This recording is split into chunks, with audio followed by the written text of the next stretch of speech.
Video देखने वाले सभी मेरे साथियों को नमस्कार। साथियों, आज का अपना विषय जैसे मेरे स्क्रीन पर आपको दिखाई दे रहा है, मुख्यमंत्री शिक्षित राजस्थान अभियान अर्थात मसरा, जो पिछले साल भी आयोजित हुआ था। उसमें 70, 25, 26 हेतु क्या दिशा निर्देश हैं। इसमें साथियों कक्षा 1 से 8 तक FLN, CCE, CBA और ORF क्रियान्वयन हेतु निर्देश इस सत्र में दिए गए हैं। साथियों 25-26 में वो क्या रहेंगे? पोर्टफोलियो फाइल, ABL किट, पाठ्य पुस्तक व कार्य पुस्तिका के प्रयोग की समयबद्ध टाइम टेबल साथियों दिया गया है। इस बार क्या है वो सभी इन पर अपन चर्चा करेंगे। उसके बाद में सत्र पर्यंत आयोजित आकलन, जिसमें परख है, ऐसे 1, 2 और 3 है, और मसरा हेतु निर्देश व समय सारणी साथियों दी गई है। और उसके बाद में साथियों शाला दर्पण शिक्षक ऐप पर ऑनलाइन प्रविष्टि परिणाम की कैसे होगी। शाला दर्पण और शिक्षक ऐप दोनों में साथियों कैसे OCR अपलोड होगी, सारी विवरण इसमें दिया गया है। उसके साथ साथ साथियों ग्रेड निर्धारण टूल्स भी के बारे में बताया गया है कि ग्रेड कैसे निर्धारण होगा, PTM कब कब आयोजन करनी है, रिपोर्ट कार्ड किस कक्षा के कैसे बनाने हैं, शिक्षक व संस्था प्रधान और PO के क्या दायित्व हैं। संपूर्ण जानकारी अपन इसमें साथियों प्राप्त करेंगे। आप अंत तक मेरे साथ बने रहें ताकि आप वीडियो स्किप भी साथियों बीच में मत करना, ताकि आपको किसी प्रकार की समस्या न आए। तो साथियों चलते हैं आदेश की ओर। साथियों ये निदेशक महोदय के आदेश हैं 29/7/25 को जारी हुए। मुख्यमंत्री शिक्षित राजस्थान अभियान अंतर्गत अकादमिक कार्य योजना, जिसमें FLN, CCE व CA भी आधारित है, 25, 26, 70 का साथियों। इसके प्रमुख बिंदु क्या क्या हैं उसके बारे में अपन चर्चा करेंगे। यहाँ पर साथियों इसमें प्रमुख रूप से दे रखा है कि अंतर्गत 3 से 8 साल के विद्यार्थियों की बुनियादी साक्षरता और संख्या ज्ञान कौशल विकसित करने हेतु संतुलित शिक्षा पद्धति है ये। इसमें शब्दों के साथ कार्य करना, दूसरा मार्गदर्शन, पढ़ना लिखना, स्वचयनित पढ़ना और लेखन कार्यशाला से संबंधित ये एक दूसरे से जुड़े हुए कार्यजाल है साथियों।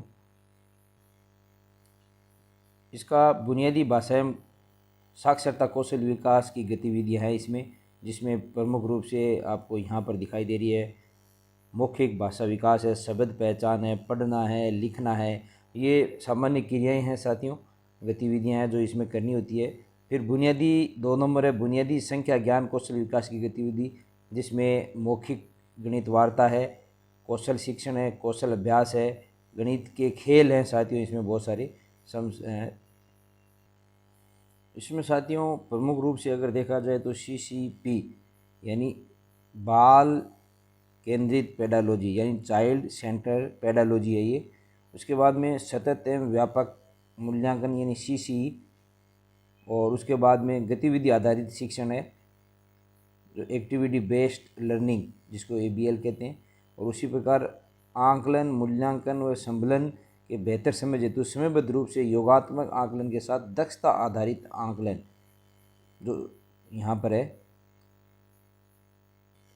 इनके उद्देश्य भी साथियों नीचे दे रखें, क्या क्या उद्देश्य हैं FLN के, ये आप विस्तार से PDF है वो मेरे टेलीग्राम चैनल लिंक पे डाल दूंगा साथियों, टीचर हब ऑनलाइन वर्क पे, तो उस पर आप जाके देख सकते हैं। उसके बाद में 2 बिंदु नंबर है वो प्रमुख है साथियों, जिसमें FLN, CCE, CBA और ORF क्रियान्वयन हेतु निर्देश दे रखे हैं। यहाँ पर कार्य विवरण यानी पदस्थापन, विगत कक्षा के सभी विद्यार्थियों यानी कक्षा 1 से 5 तक इसका लक्षित समूह रहेगा। टाइम टेबल साथियों इसका जुलाई में रहेगा। और सहायक स्रोत है प्रारूपिक परिशिष्ट है, उत्तरदायित्व है संबंधित विषय अध्यापक का रहेगा। आधार रेखा मूल्यांकन बेस लाइन असेसमेंट है वो सभी नव प्रवेशित विद्यार्थियों का लेना है साथियों, ये थोड़ा सा ध्यान रखना आप लोग को। और उसके बाद में जो यहाँ पर जो बिंदु दे रखे हैं नोट करके, ये दोनों ही महत्वपूर्ण है साथियों। इसमें लिख रखा है कि CBA व ORF हेतु बेस लाइन आकलन पद स्थापन कक्षा 3 से 8 के लिए किया जाए। यानी CBA व ORF है ये बेस लाइन आधारित आकलन है, कक्षा 3 से 8 के विद्यार्थियों को करना है। और CCE हेतु बेस लाइन आकलन है वो कक्षा 1 से 5 के लिए किया जाए। तो ये दोनों महत्वपूर्ण नोट डाल के डाले हुए साथियों, इसलिए इनको ध्यान से आप देखें। इसके लिए समूह निर्धारण कैसे करना है वो भी बता रहेगा साथियों। तो 2 समूह बनाने, समूह 1 व समूह 2। वे बच्चे जो कक्षा स्तर के अनुरूप हैं वो समूह 1 में होंगे, जो कक्षा स्तर के अनुरूप नहीं है, नीचे स्तर हैं, तो वो 2 के होंगे। और उनको उनके आधार पर ही उनको आपको शिक्षण कार्य करवाना है। ग्रेड निर्धारण के मानक होंगे साथियों, जिसमें ABC 3 ग्रेड होंगे। ABC ए ग्रेड यानी स्वतंत्र रूप से कार्य कर पाना, अपेक्षित स्तर की समझ दक्षता होना, ए स्तर है। और शिक्षक की सहायता से कार्य कर पाना या मध्यम स्तर की समझ होना, बी है। और शिक्षक की विशेष सहायता से काम कर पाना या आरंभिक स्तर की समझ है, वो सी ग्रेड में आएंगे। तो ये ग्रेड है, वो आप अच्छी तरह से समूह का उस ग्रेड के आधार पर बेस लाइन टेस्ट लेके आप समूह का निर्धारण करना साथियों, समूह 1 और समूह 2। इसमें बाद में साथियों शिक्षक द्वारा प्रयुक्त की जाने वाली सामग्री के बारे में चर्चा की गई है, जिसमें अध्यापक योजना डायरी है अधिकतम 4, विषयवार कक्षावार ट्रमवार पाठ्यक्रम विभाजन पुस्तिका, फिर विषयवार ट्रमवार आकलन समूह सूचक व आकलन पुस्तिका जो चेकलिस्ट है वो, वार्षिक आकलन अभिलेख पंजिका है, और विद्यार्थीवार समग्र प्रगति रिपोर्ट है जिसको HPC कहते हैं। ये शिक्षक द्वारा प्रयुक्त की जाने वाली सामग्रियाँ होगी इसमें। और सभी कक्षा के प्रत्येक अध्यापक की पोर्टफोलियो फाइल बनती है साथियों, एक बच्चे की पोर्टफोलियो फाइल बनती है।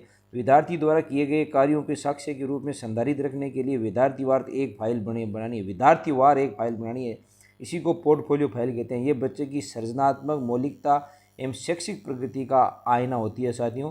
इसलिए एक बच्चे की एक फाइल होती है और उसमें विभिन्न विषयों के जो टेस्ट सीरीज है साथियों, टेस्ट है जो साप्ताहिक है, पाक्षिक है, ये लिए जाते हैं, दैनिक टेस्ट हैं, वो उसमें संधारण करके रखने होते हैं। तो इस आधार पे ये पोर्टफोलियो फाइल है वो अपन हमेशा से बनाते आए हैं बच्चों। यहाँ पर कह रखा है साथियों कि पोर्टफोलियो फाइल में विद्यार्थियों का प्रोफाइल पृष्ठ अवश्य रूप से लगा हो, जिसमें बच्चों के विद्यालय के में आकर्षक फोटो होनी चाहिए। इस पृष्ठ पर बच्चे की आरंभिक सत्रांत से सत्रांत तक की प्रगति को निम्न तालिका में उल्लेखित किया जाना चाहिए। तो इस प्रकार की तालिका होनी चाहिए, जिसमें हिंदी, अंग्रेजी, गणित है, उसमें कितने कक्षा में नामांकन है, आधार रेखा मूल्यांकन में इनमें कितने कितने हैं, और टर्म फर्स्ट में इसमें कक्षा स्तर से न्यून है कितने रहे हैं और कक्षा स्तर के अनुरूप हैं या कितने, और टर्म सेकंड में कक्षा स्तर से बच्चा कक्षा स्तर के अनुरूप रहा है या कक्षा स्तर से न्यून रहा है, और उसी प्रकार टर्म थर्ड में। तो ये इस प्रकार की एक सारणी है वो उसके मेन पृष्ठ पे लगी हुई होनी। और साथ में ही यहाँ पर पर्यावरण विषय के लिए कक्षा 3 से 5 में कक्षा स्तर के अनुरूप ग्रेड दर्ज करना है। पोर्टफोलियो के प्रत्येक पृष्ठ पर अधिभाग के हस्ताक्षर होने चाहिए।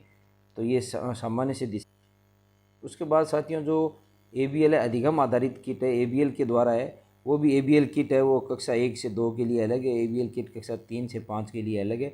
उसमें कौन कौन सी सामग्री है ये आपको इसमें बता रखा है कि इसमें चार्ट होते हैं और उसमें फ्लैश कार्ड होते हैं, वाक्य कार्ड होते हैं, अंक व शब्द कार्ड होते हैं। उनको कैसे क्या क्या फ्लैश कार्ड हो, किस किस के हैं, इसमें सारा विवरण दे रखा है। शिक्षक ABL सामग्री पर कार्य करते हुए बुनियादी भाषा व संख्याकान कौशल पर आधारित छोटे छोटे वीडियो तैयार कर साझा करें।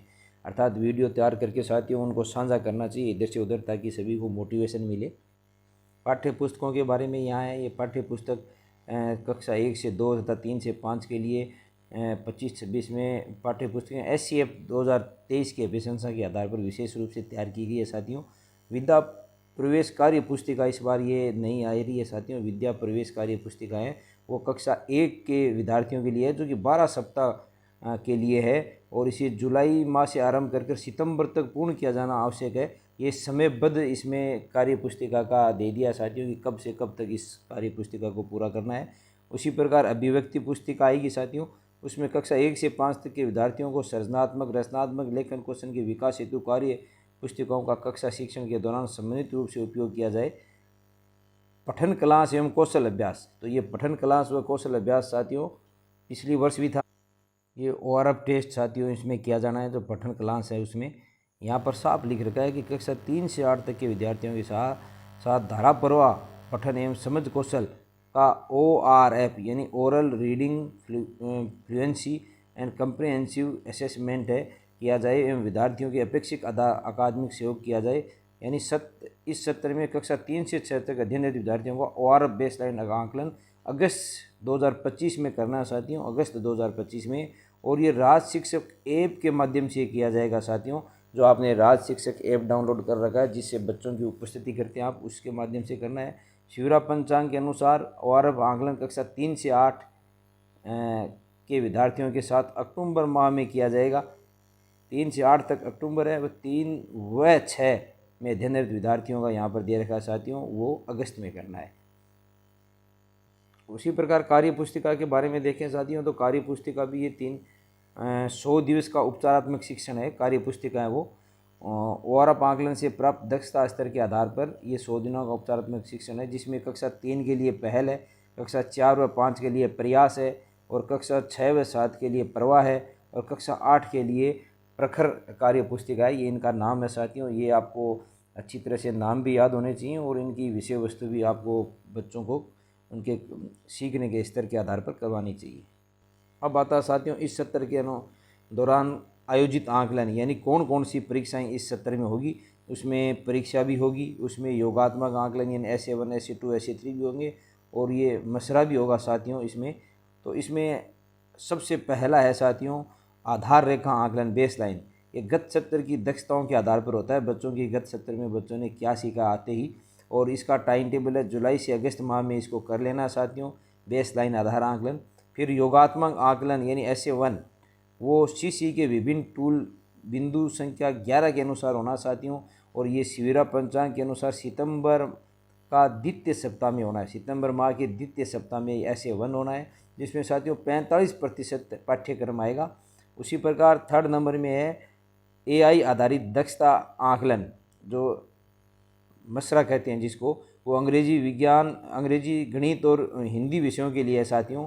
इसमें AI आधारित दक्षता आकलन फर्स्ट के लिए निर्धारित दक्षताओं के अनुसार है कि कौन कौन सी दक्षता होगी, इसमें कार्य पुस्तिका के आधार पर होता है साथियों ये।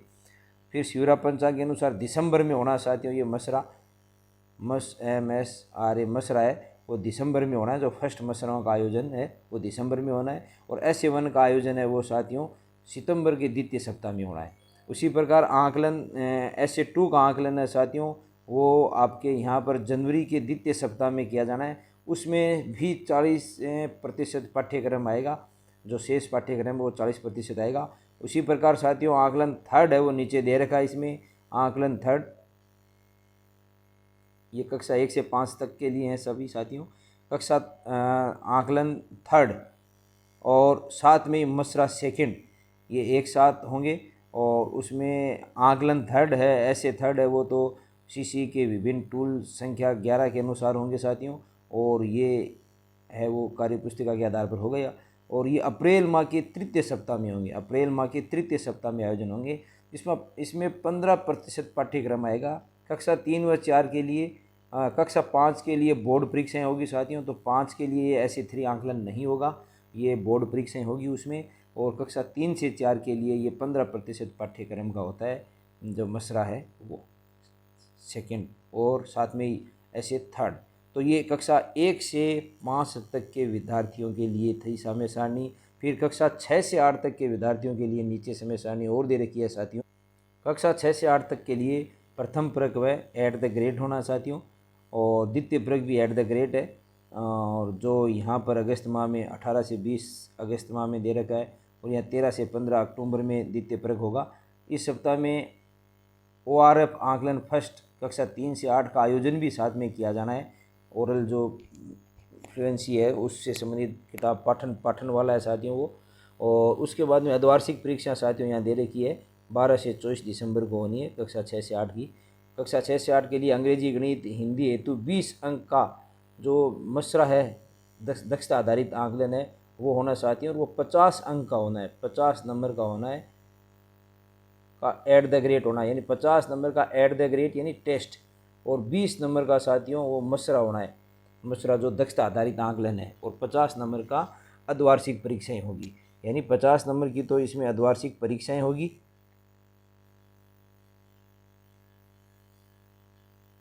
50 नंबर की तो अर्धवार्षिक परीक्षा होगी साथियों, और 20 नंबर का दक्षता आधारित आकलन होगा।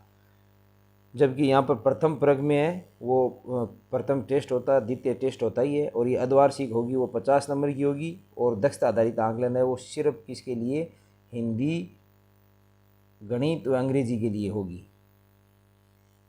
इसके अलावा साथियों हिंदी, अंग्रेजी, गणित के लिए तो मैंने बता दिया, जो अर्धवार्षिक परीक्षा है वो 50 की होनी है और 20 का जो मसरा होना है दक्षता आधारित आकलन। लेकिन इनके अन्य विषयों में वो 70 अंक की अर्धवार्षिक परीक्षा होगी, 70 अंक की अर्धवार्षिक परीक्षा होगी। उसी प्रकार तृतीय परक है वो यहाँ ग्रेड होना साथियों जो भी है तृतीय परक जैसे होता है सामान्य रूप से वैसे होगा। और उसके साथ साथ कक्षा 3 से 8 तक का ओरल सेकंड होगा साथियों, जो भी ORF सेकंड है, जो पठन का दक्षता आधारित आकलन है वो होगा। फिर वार्षिक परीक्षा साथियों वही रहेगा। वार्षिक परीक्षा का पैटर्न नीचे चलते हैं। यहाँ पर वार्षिक परीक्षा में देखा जाए तो साथियों 23 से 8 मई तक है, अप्रैल से 8 मई तक इसका समय है। कक्षा 6 से 8 तक के लिए वही 20 अंक दक्षता आधारित आकलन के हैं और 80 अंक साथियों उसके हैं जो टेस्ट हैं, वार्षिक परीक्षा होगी यानी 100 अंक का होगा। जबकि गणित, हिंदी व अंग्रेजी को छोड़कर वार्षिक परीक्षा वो 100 अंकों की एक साथ होगी। और कक्षा 8 की इसमें बोर्ड परीक्षा होगी, इसलिए उसके लिए ये दक्षता आधारित आकलन और ये घरेलू जो वार्षिक परीक्षा वो साथियों नहीं होगी।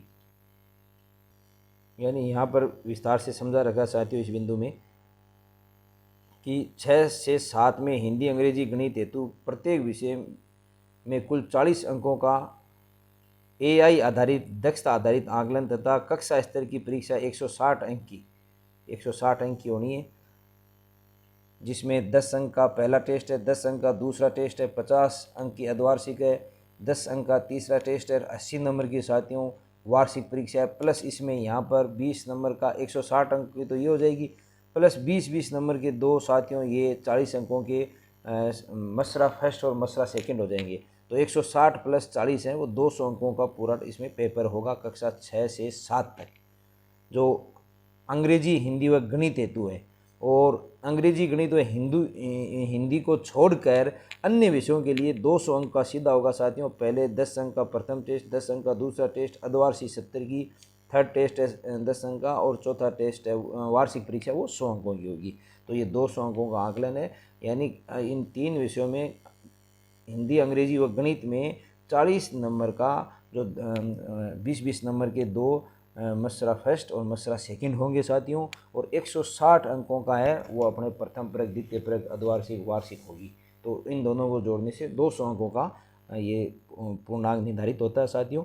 उसी प्रकार ग्रेड कैसे देने साथियों, तो अब अगला बिंदु है ग्रेड निर्धारण टूल्स, यानी ग्रेड कैसे देने। तो साथियों ग्रेड के लिए ये बिंदु निर्धारित किए गए हैं। अध्यापक योजना डायरी की समीक्षा और अनुभव के आधार पर इसमें आप ये पढ़ें कि इसके अनुसार क्या ग्रेड है। कक्षा कार्य के आधार पर, गृह कार्य के आधार पर, पोर्टफोलियो के आधार पर, यानी ये साथियों प्रमुख बिंदु हैं जो मैं बता रहा हूँ जिसके आधार पर ग्रेडिंग सिस्टम होनी है। पेंसिल पेपर टेस्ट दक्षता आधारित इसके आधार पर, फिर कार्य पुस्तिका, कार्य पत्रक पर की गई टिप्पणी के आधार पर, अभिभावक संवाद के आधार पर, शिक्षक संवाद, अभिव्यक्ति पुस्तिका। तो ये साथियों ये इतने बिंदु हैं जिसके आधार पर अपन ग्रेड तय करते हैं। फिर साथियों 12 नंबर बिंदु आता है कि शाला दर्पण व शिक्षक ऐप पर ऑनलाइन प्रविष्टि कैसे की जानी है इन सभी की। तो प्रथम परक है, प्रथम परक की यहाँ पर दे रखी है साथियों की प्रथम परक है उसकी 18 से 20 अगस्त तक है आकलन की अवधि है। और पोर्टल या शिक्षक ऐप पर ऑनलाइन प्रविष्टि है जुलाई महीने में करनी है साथियों। यहाँ पर जुलाई शायद साथियों गलत आ गया, ये जुलाई, अगस्त में 18 से 20 अगस्त तक जब प्रथम परक होगा, इसका मतलब ये माह सितंबर होगा जिसमें ऑनलाइन प्रविष्टि करनी है। और उसी प्रकार आकलन ऐसे फर्स्ट है साथियों ये जो सितंबर का के द्वितीय सप्ताह में होना है। उसी प्रकार ऐसे ये जो परीक्षा द्वितीय टेस्ट है उसका 13 से 15 अक्टूबर के बीच में आयोजन होगा। और माह नवंबर को आप शिक्षक ऐप के मध्य ऑनलाइन प्रविष्टि करनी है। अर्धवार्षिक परीक्षा है वो शिवरा पंचांग के अनुसार वो दिसंबर में होनी साथियों, 25 दिसंबर से पहले। और इनकी जो प्रविष्टि है शिक्षक ऐप के माध्यम से ऑनलाइन है वो आपको माह जनवरी में करनी है। उसी प्रकार दक्षता आधारित आकलन है ये दिसंबर 2025 है, फर्स्ट है वो 12 से 24 दिसंबर के साथ होना अर्धवार्षिक के साथ साथियों। फिर योगात SA2 का आकलन है वो जनवरी के द्वितीय सप्ताह में होना है। तृतीय परक का आकलन है वो 5, 6 व 7 फरवरी में होना है और माह फरवरी में ही इसकी ऑनलाइन एंट्री करनी है। और उसी प्रकार वार्षिक परीक्षा है वो SA3 है और मसरा सेकंड है, ये तीनों साथ होंगे।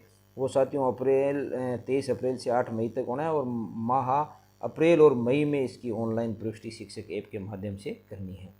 तो ये वर्ष पर्यंत योगांगी शैक्षिक प्रगति के विद्यार्थीवार पोर्टल पर दर्ज किया जाना है। इन्हीं के आधार पर समग्र प्रगति रिपोर्ट HPC तैयार किया जाएगा। साथियों जैसे जैसे आप ऑनलाइन ये प्रविष्टि करोगे उसके आधार पर ही इनका रिपोर्ट कार्ड बनकर समग्र प्रगति प्रतिवेदन यानी होलिस्टिक जो कार्ड है वो बनकर साथियों आएगा। फिर PTA मीटिंग के बारे में बता रखा है यहाँ। ये बैठक SA1 SA2 SA3 के समय आयोजन की जानी है, जिसमें विद्यार्थियों की शैक्षिक प्रगति को अभिभावक व विद्यार्थी से साझा किया जाना है। यानी SA1 SA2 SA3 के समय 3 PTA मीटिंग करनी है। उसी प्रकार AI आधारित दक्षता आंकलन फर्स्ट व AI आधारित दक्षता आंकलन के बाद आयोजित बैठक में शैक्षिक प्रगति को अभिभावक व विद्यार्थी को साझा किया जाना है। इसके आधार पर भी ये PTA मीटिंग होनी है। तो कितनी PTA मीटिंग होनी है ये आप साथियों इसमें देख लें। SMC की प्रत्येक बैठक में भी सदस्यों को बच्चों की प्रगति से अवगत कराना है। फिर रिपोर्ट कार्ड की बारे यहाँ पर रिपोर्ट कार्ड के बारे में भी दिशा निर्देश दे रखे हैं। कक्षा 1 व 2 के लिए जो समग्र प्रगति प्रतिवेदन है HPC वो बनेगा साथियों। कक्षा 5 व 8 के लिए जो बोर्ड के अनुसार निर्देश हैं वो आते हैं साथियों। इनके अनुसार तो बोर्ड की है वो मार्कशीट आती है तो वहाँ पर। और कक्षा 3 व 4 के लिए साला दर्पण पर विभिन्न योगात्मक आकलनों के ग्रेड प्रविष्ट करने के बाद प्रगति पत्र जनरेट होता है और डाउनलोड कर प्रिंट किया जाए साथियों। जो अपन SA1 और SA2 की और SA3 की एंट्री करते हैं कक्षा 3 व 4 के लिए, तो उसमें वो प्रगति पत्र जनरेट होगा, वो डाउनलोड होगा। और कक्षा 6 व 7 के लिए साला दर्पण पर विभिन्न परीक्षों यानी तो टेस्ट हैं फर्स्ट सेकंड थर्ड और परीक्षाओं के अंक प्रविष्ट करने के बाद अर्धवार्षिक और वार्षिक के फिर प्रगति पत्र जनरेट करने हैं और वो डाउनलोड प्रिंट किए जाने साथियों। तो इस प्रकार ये सभी चीज़ें जो मैंने साथियों आपको विस्तार से समझाया है। फिर शिक्षक के दायित्व क्या है वो नीचे दे रखे हैं कि शिक्षक के क्या क्या इसमें दायित्व हैं साथियों। उसी प्रकार नीचे आपके संस्था प्रधान के दायित्व इसमें दे रखे हैं और उसके बाद में PO UCO के दायित्व इसमें दे रखे हैं साथियों और ब्लॉक जिला स्तर के दायित्व दे रखे हैं। और काफ़ी लंबा ये है साथियों निर्देश हैं। आप इसको विस्तार से अगर पढ़ना चाहते हैं साथियों तो ये मेरे टेलीग्राम चैनल पे आपको मिल जाएगा। जो Rajasthan teacher hub online Telegram channel है उसका लिंक मैं डिस्क्रिप्शन बॉक्स में दे दूंगा। तो आज के लिए साथियों मैंने काफ़ी आपको सही व स्ट्रिक्ट जानकारी देने का प्रयास किया है। फिर भी अगर कोई समस्या हो तो आप मेरे कमेंट बॉक्स में कमेंट करें, अपन समस्या का निस्तारण मिलकर कर लेंगे। ऐसी ही महत्वपूर्ण उपयोगी जानकारी के साथ आपकी सेवा में आपके बीच आऊँगा अगले वीडियो के साथ। तब तक धन्यवाद। आपका प्रिय दोस्त मुनीब सिंह राठौर।